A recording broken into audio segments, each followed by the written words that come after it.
حدیث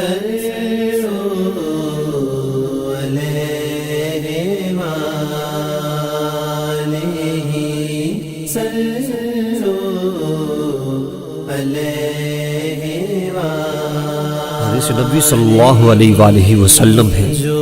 حضرت حذیفہ رضی اللہ تعالیٰ عنہ نے کہا کہ رسول کریم صلی اللہ علیہ وآلہ وسلم نے فرمایا،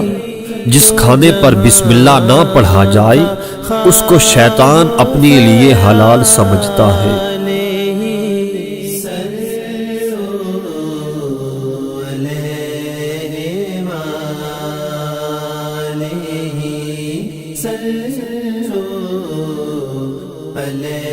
حضرت ابن عمر رضی اللہ تعالی عنہما نے کہا کہ رسول کریم صلی اللہ علیہ وآلہ وسلم نے فرمایا، تم میں سے جب کوئی شخص کچھ کھانا چاہے تو اپنے دائیں ہاتھ سے کھائے، اور جب کوئی چیز پینا چاہے تو دائیں ہاتھ سے پیے۔